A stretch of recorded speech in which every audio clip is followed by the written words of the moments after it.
আসসালামু আলাইকুম, কেমন আছেন? আলহামদুলিল্লাহ ভালো আছি। তো প্রতিদিনের মতো চলে আসলাম আপনাদের জন্য নতুন একটি ব্লগ ভিডিও নিয়ে।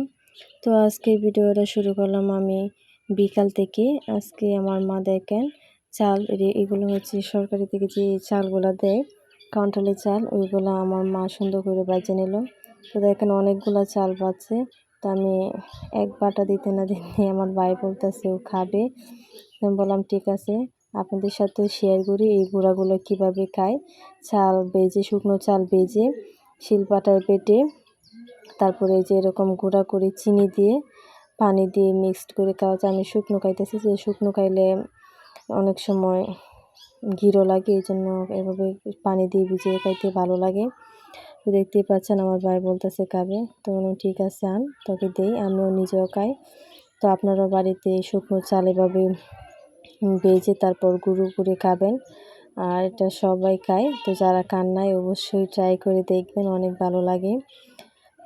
তো আমার মা এই চালগুলো বাছতেছিল, তো বলতেছিল আমি বাটতে, তো আমার আম্মা রোজা, তো ঠিক আছে আমি বাটি, তুমি বাইচা দাও আমাকে।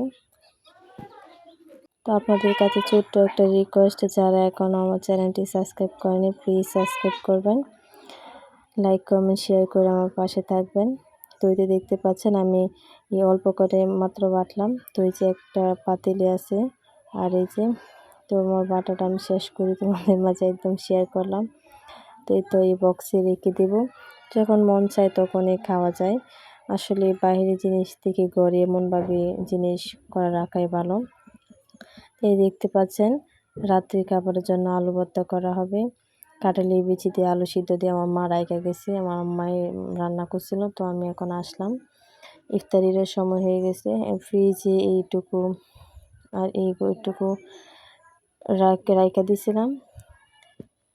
এখানে হচ্ছে আপনার চাউলের গুঁড়া আর হচ্ছে মসুরি ডাল বাইটা দিয়েছিলাম, দেয়া অর্ধেকটা কালকে বানাইছিলাম, তো আপনাদের সাথে শেয়ার করা হয় না, আর বাকিটুকু ফ্রিজে রাইখা দিয়েছিলাম। তো আজকে এইগুলা আম্মা বলতেছে বানাইতে, তো বললাম ঠিক আছে বানাই, ইফতারিরও সময় হয়ে গেছে। আর এই পিঠা এভাবে খাইতে ভীষণ ভালো লাগে। তো চালের গুঁড়া হচ্ছে যে কন্ট্রোলের চাল, সরকার থেকে যে চালগুলো দেওয়া হয় আপনারা তো জানেন। তো এই চালগুলো দিয়ে যে কোনো ধরনের পিঠা বানান, আবার যাই করেন না কেন খুব ভালো লাগে।